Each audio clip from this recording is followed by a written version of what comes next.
What say you, Richard Ellett Murdaugh? Are you guilty or not guilty of the felonies wherein you stand indicted? Not guilty. How shall you be tried? By God and my country. The exact time when Paul and Maggie Murdaugh were murdered. At the end of the investigation, it was obvious. I'm not here to work with them, okay? And the whole point is to have this not fall into the wrong hands. This case is unique, it's unprecedented in South Carolina history.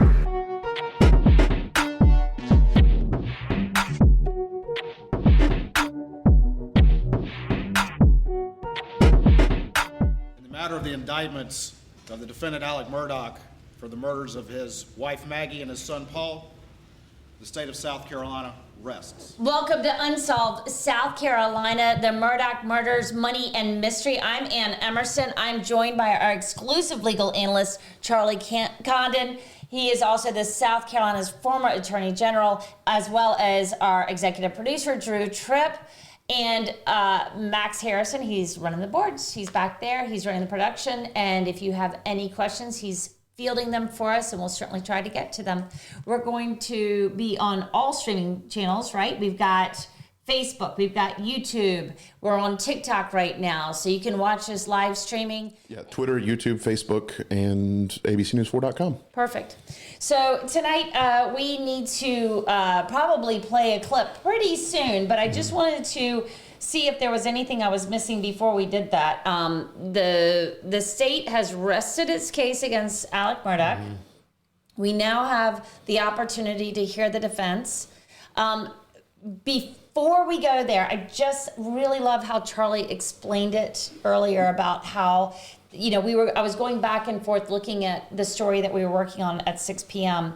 And I think it's very important for everybody listening to this right now to understand what the objective is for the state and the defense. Not in a detailed way, but just the way you explained it to me when we were talking about what I was writing in my 6 p.m. in terms of burden of proof. The burden of proof. If we could just kind of clarify. Yeah, I think that's a good. Yeah, I think it's a good. Actually, it's a good civic lesson. I hope not to be too teachy here or pedantic, but in this country, which I think is the bulwark of our freedoms, that the government or the state cannot lock you up unless 12 jurors have a unanimous verdict to agree on a guilty verdict. And before they even get there, though, the state of South Carolina, the government, has the burden of proof beyond a reasonable doubt.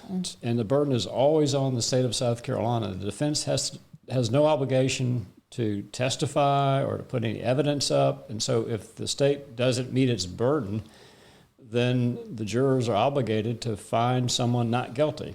Now, before we get there, and Judge Newman, under our procedure, state procedure, the defense did move. It's not the high standard. It's a Rule 19 motion for a directed verdict. If there wasn't competent or good evidence to prove the indictment, the judge has the ability to take the case away from the jury and dismiss it. I don't think anyone ever really thought that was a realistic possibility, but Attorney Griffin gave it his best shot. He argued passionately, and we'll talk about this, but Prosecutor Waters argued in opposition quite well, and Judge Newman agreed with the state, so we move on. Well, so here is what Prosecutor Creighton Waters gave as his, I guess, synopsis of the case, the summary of his case against Alec Murdaugh. Yeah, his arguments against the directed verdict, and he laid it out, I thought, quite eloquently. So just bear with us. It's just a couple of minutes, but it's an amazing way for everyone to sort of wrap their heads around what the state was trying to accomplish here. There's been ample evidence of motive evidence presented in this particular case. The years of embezzlement and theft and the exposure, very significant exposure that the defendant was facing as June the 7th approached, which includes the loss of a job, the loss of a career, the loss of his bar license, the loss of years of wealth, the potential to lose everything, in his own words. You've heard evidence about a confrontation June 7th on those matters that very day, as well as the boat hearing that was upcoming. And the effects that would have. Also heard extensive evidence of the defendant's financial condition on that day as it moved forward. Also evidence, Your Honor, of his ongoing narcotics addiction and how those particular things were relevant to what was going on as it related to the victims. There's been evidence, and again, as Your Honor is aware, the evidence must be taken in the light most favorable to the state, that family weapons were used to murder Maggie and Paul. Well, there you go. Wow. That's a lot. And basically I wanted you to just hear that because the jury did not hear that, just to be clear, that, right? Correct. That was just the state arguing why they mustn't dismiss, why the judge mustn't dismiss this case and why this must go forward. And I remember the judge said, yes, and the reason I think this needs to go forward is I feel like the state has presented not just circumstantial, but true physical evidence of this case. So it was just a fascinating moment for us to all hear, of course, because we're always looking for a good summation of what's going on in the case at any given time. Yeah, and that was a great summation, but equally importantly, and in a way eloquently, was the timeline, as they called it. And we've talked about this. I don't really think it's a timeline per se. I look at it more as a distillation of the electronic evidence that the state had. I had looked at it sort of like pieces of a puzzle that were throughout the courtroom floor, so to speak, and you couldn't quite, I mean, you got the outline maybe, but you couldn't quite put it together. And this SLED agent Rudowski, I think I'm pronouncing his name correctly, Right. his demeanor and the way he presented it, I thought was just so effective. And he went through it really line by line, page by page, took several hours, but very, very powerful in my view. Yeah, he was a very strong witness for the state. And I think this was a much needed, again, to Ann's point, we wanted to play that soundbite of Creighton Waters just because we know, from our perspective, and we know you all at home listening, watching, have been struggling a little bit with this too, is to keep it all together and try and make sense of everything you're hearing, because we've heard some things day 1, day 3, day 10, and we're now on day 20, and it hasn't all been tied back together and put into perspective, and it's hard to keep up with. And that was why we wanted to play Creighton Waters, because it was very succinct, very powerful.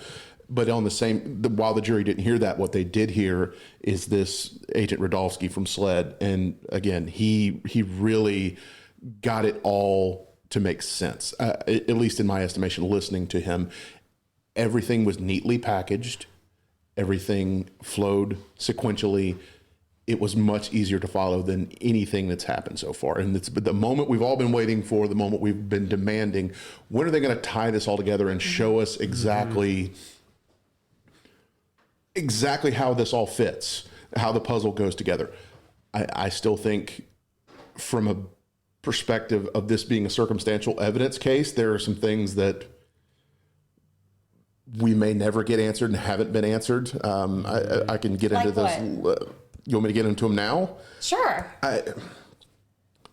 For me, this biggest leap of logic and head scratcher, if you will, is the lone gunman theory. Just because I don't think the state, and I don't think they can, I don't believe the state ever definitively put together how Alec accomplished it. If Alec is the gunman, how he did it, how he accomplished it. And bear with me on my reasoning here. 2 guns, he would have had to have them either stashed down there. And when did he do that? Because I don't think that's spelled out in this timeline we got today, when he would have had the opportunity to go down there and do that. If not stashed down there, he had them readily available somehow, and he would have had, in my estimation, you take into account the context. Okay, both Maggie and Paul, their initial gunshot wounds were said to be extreme close range. They were intimately close, within 5 feet, because they had the stippling on the first gunshot wounds that they indicating that their bodies were within 3 to 4 feet of the end of that gun barrel.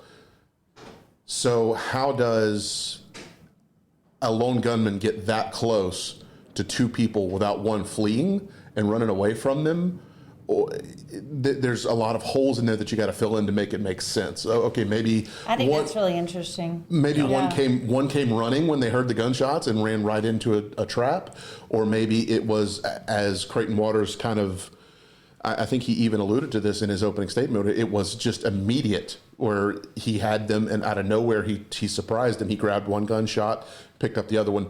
But how did he accomplish that? Again, that goes, where's the gun I'll stashed? tell you how. Okay. Here's how he did it, and I bet we hear this from Creighton Waters. Alec Murdaugh trades in trust. Everyone trusted him. So he's down there with his family. It's a peaceful evening. And former prosecutor being, as he is, he knows that he needs to think through how to not have him as a suspect, because the person who calls 911 is always a suspect. So you stash the rifles. You crouch down, or kneel, as you say. Paul would be, right? You'd have to agree that would be easy for him to accomplish without any suspicion whatsoever. It's his son in there. He puts these 2 loads in, which is quite odd.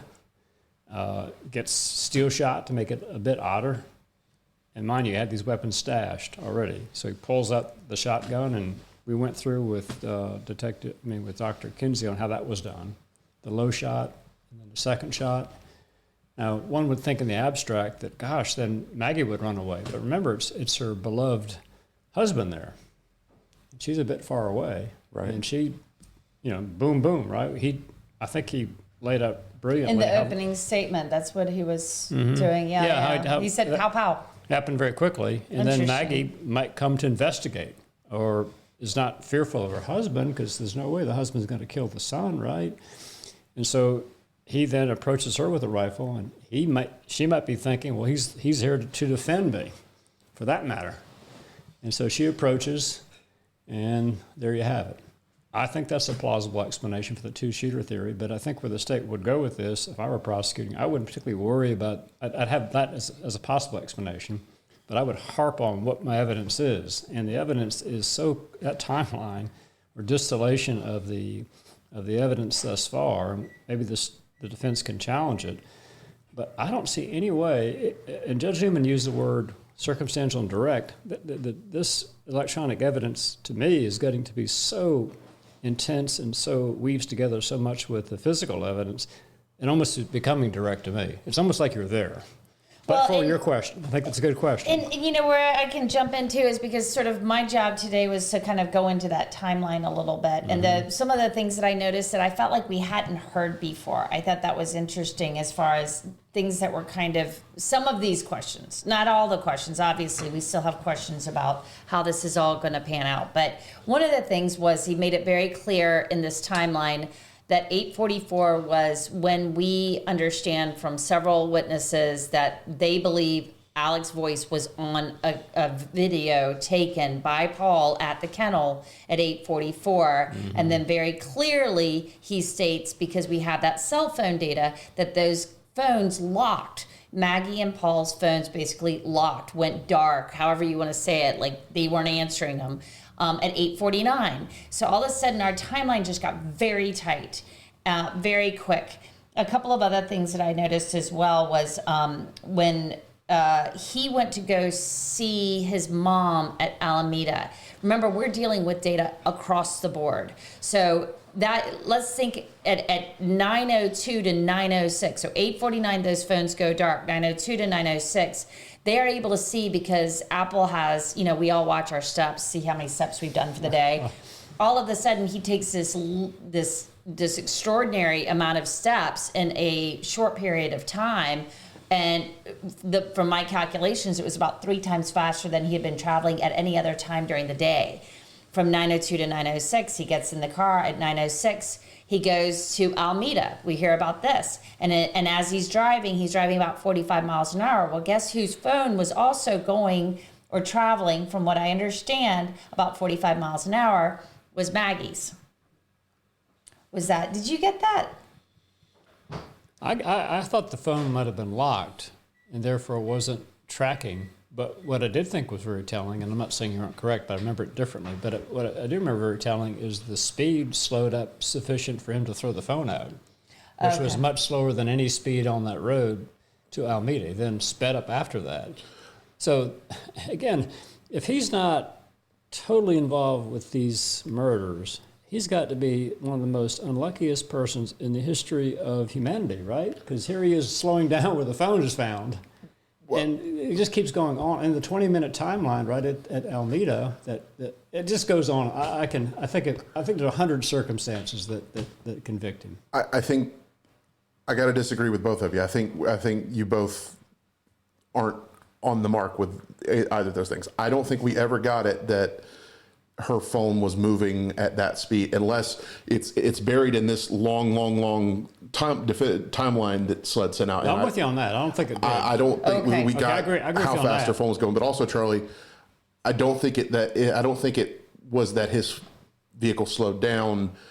It was more so that it just accelerated very, very slowly. He stayed I agree with that. at 40. Otherwise, it was 45. Yeah, he didn't get up to speed. He stayed in the 40 range I agree with that. for up to like a minute and a half after he pulled out of the driveway. Slow in terms of what he could have been doing. And then he sped up, right? It got up to like, was it 70? Mm-hmm. So it'd be hard, I think, to throw a phone out at 70 and a bit easier at the lower speed. Right when, it was within the, you know the road better than I do. In fact, I don't think I've ever been on it. But if you turn on there, wouldn't you be going fast, very quickly versus the... You could. It's... wouldn't you? You'd go speed limit at least, wouldn't you? I think the state thinks that's probative of and useful for their position. Well, let me tell myself here, if there are any children listening, I don't know why there would be any children or teenagers or anyone who might. Oh, on TikTok. No, you're right. No one's listening that's a teenager on TikTok. I don't. You only got 1,000. Anyone who or might. 3,000. I'll play Charles Barkley here. We have a 10-second delay for this. I'll play Charles Barkley for a minute and say that I'm not a role model.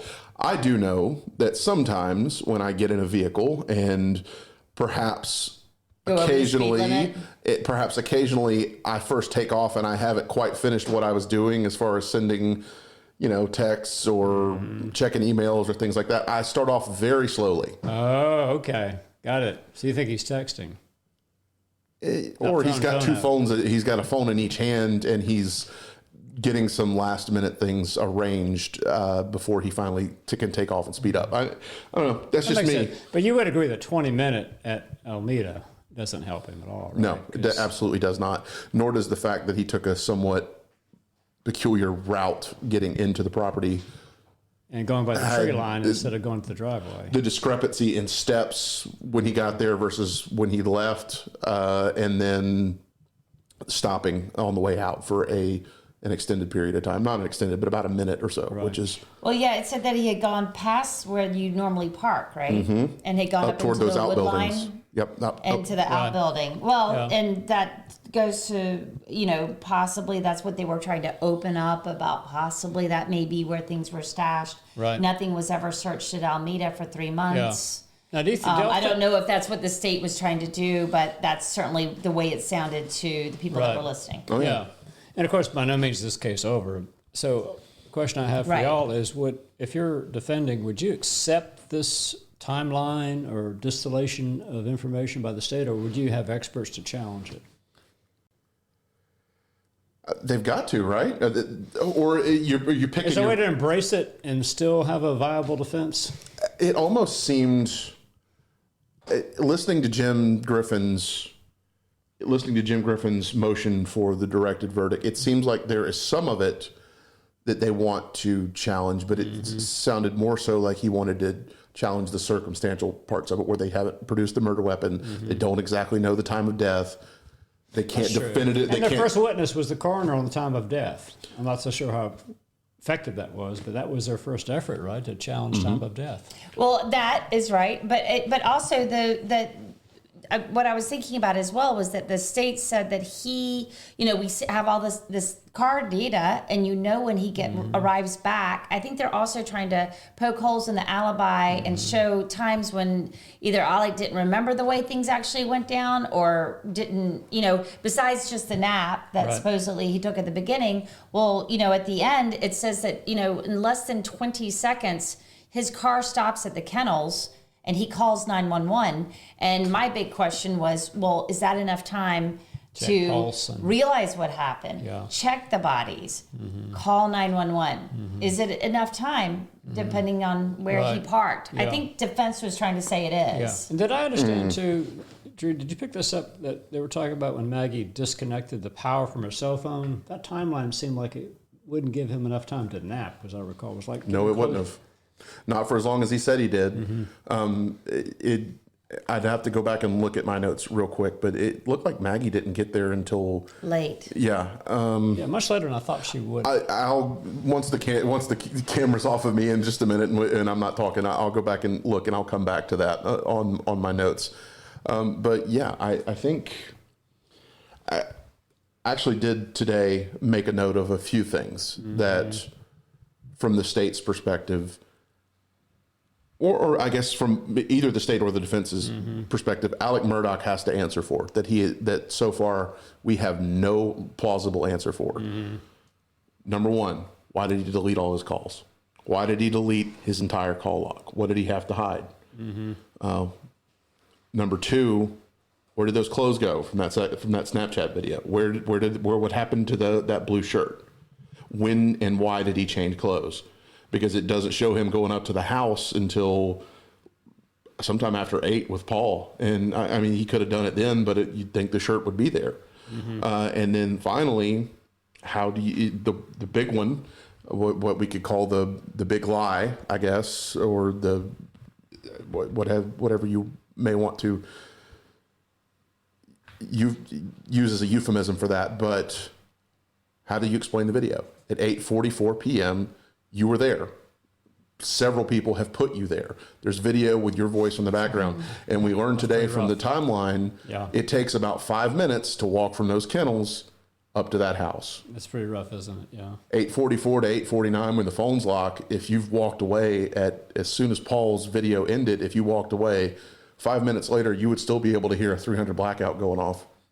Right. And 2 shotgun blasts. Yeah. And on top of live. Yeah, it's a really that. tough timeline, and we were looking at some pictures of the defendant as he was listening to this timeline. It was a very uncomfortable look.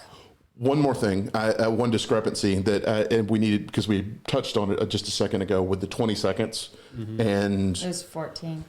it was 17 in 17. reality. Okay. It was set from the time he parked until he actually hit send on the 911 call. And I will give credit where it's due. Shout out to Mandy Powers Norrell, former state representative and candidate for lieutenant governor, I believe. But I've been follow her on Twitter. She was raising all kind of cane. I was like, no. How are they letting Phil Barber get away with saying it was 20 seconds? When in reality, if you look at Alex's call log, it was 17 seconds because he called 9111. Right. He didn't call, and that was 17 seconds from the time he parked his car to that first 911 call, not 20, because he had to end the bad call and start a new one. So it was a little bit tighter, and so that really calls into even further into question the amount of time. Yeah, and I should also give a shout. I don't think he would mind yours truly saying this, but the state's chief law enforcement officer after court, state's chief prosecutor, I should say, General Wilson, pointed the same thing out to me. Although I think he said 18 seconds. So the state's aware of it. Yeah. Yeah. And it they'll just bring it keeps up. on And getting- it's just getting tighter and tighter. And that's where I was getting into Charlie and Ann. Speaking with you a little bit right before we went live, it was very artful the way Phil Barber for the defense kind of restated some things and stated some things in his cross-exam of Brodowski today, and was very craftily glossing over and very forcefully glossing over some other things to make it sound like, I don't know. I won't get into all the gory details of it, but That can hurt you in trial work because jurors will then see what the truth is, really, in terms of the actual evidence. So it's a bit of a challenge to even just 2 or 3 second difference can make a difference in credibility, but we'll see where that goes. Well, Max, did you have a question from anyone? Yeah, what are your thoughts on the text message from Paul about the drugs? Oh, wow. No kidding. What a topic. Yes, that came out right at the end. Wow. And that was not by accident. That was nothing would be it for accident at this point. But, the state has this text message that comes out, and the text message is basically like Paul's reaching out to his dad, Alec. And when was that? Do you remember? It was in May. May 6th. May 6th. May 6th. Okay. So May 6th, they find this text message where it's like, we got to talk. Mom's found pills, bags of pills, and I need to talk to you about this. Not just some pills, bags, plural bags of pills in a computer bag. There was that. The defense brought this one in, but later in May, Alex sends a text message to Maggie. I'm sorry for everything I do to you all. I love you. And then 4 days before the murders, Alec to his co-conspirator in chief, Russell Lafitte, I need $600,000. My dad will sign. My dad, who is dying and in very poor health, he's going to sign off on it. Wow. Did he get that money? End up getting that money? Eventually, but I think through other means. That was in July when. That's what he needed. Yeah, when he was when the screws were really tightening on him to get that money back to Chris Wilson. But that was the end of the state's case, and I want to get your thoughts on this. They proved their motive at the end. Paul was on him about the drugs. The little detective. The little detective was on him about the drugs. He knew he needed to come up with money right away, and he was desperate for it. And so he was reaching out to his co-conspirator. There's the state's theory of motive right there. And then on top of that, they end with the two just heart-tugging photos, a beautiful photo of Maggie and her sister Marion, and then just a lovely family photo of Maggie and the two boys, Buster and Paul. What do you think? You've said it. I mean, that's obviously was purposeful, and it lays up a very powerful closing argument by, I'm assuming, since he's the chief prosecutor in this case, Assistant Attorney General Creighton Waters, because it's all right there. We'll have to see. I mean, here we are Friday, right? And the defense has 3 full days to kind of think through where they are. And I think you've said this earlier in another podcast, they've got ears, right? So they would have, they have to know where they are. And how do you get something going here that can at least get a juror or two, or maybe all of them, you would hope, from their perspective, going their way? And I'm thinking it's going to be a combination of expert witnesses and lay witnesses pointing a path forward to how either he actually didn't do it factually or the state didn't meet its burden. Something along those lines. Wouldn't you think? Yeah, it has to be. Two maybe the two-shooter theory, I think, kind of helps up. I think that, because it is, I gave my theory of how it could be done, but it's not, and also, that's physically very difficult. So I think that's where they might go.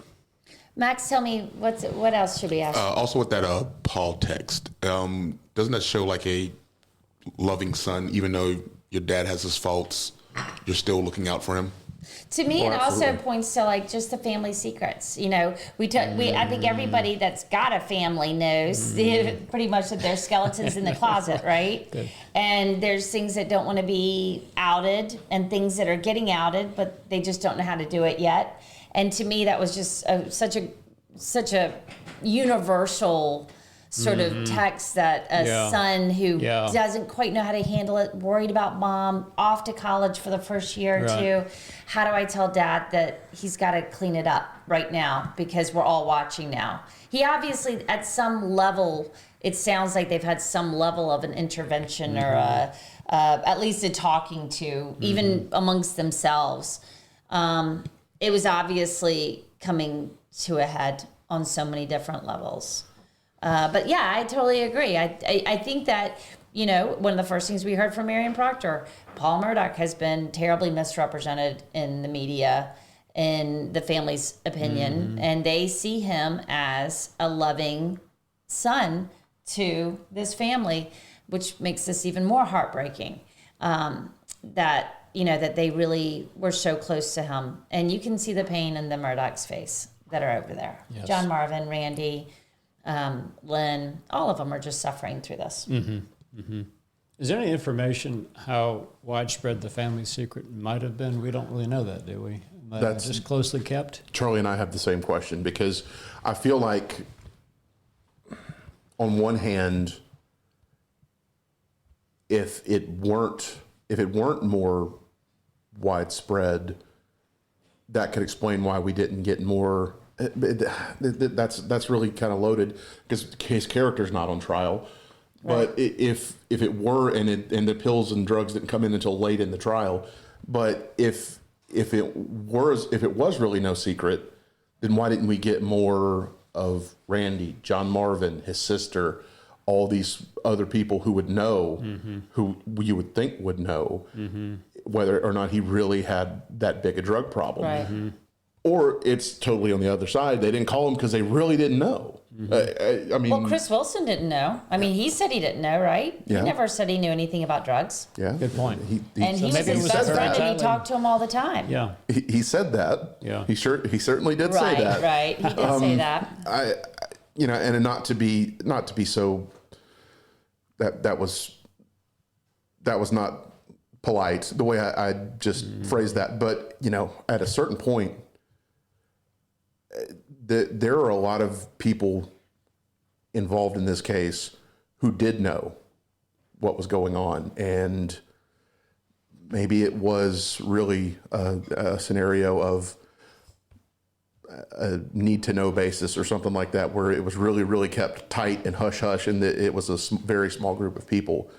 But there had to be, you feel like there had to be signs and writing on the wall, if not direct knowledge. Or maybe it's a case of ignoring things to preserve peace and comfort. family name. Yeah, and There's a lot at stake. you don't want to. You might think you see something out of the ordinary or amiss, but you don't call it out because you want to avoid conflict, right? And who knows? Well, there's so much to psychoanalyze there. I know. Well, we need a behavioral therapist on board now as well, if anyone knows one out there. But I wanted to also do a shout out to, we have another podcast that we're running at the same time as this one, under the same franchise, under Unsolved South Carolina. And if you've been checking out our podcast, hopefully you're checking out this one too. This weekend would be a great opportunity to catch up, not only on the Murdaughs, but we also have Finding Brittany Drexel. Do we have a little something to play for folks? Yeah, we got that on right now.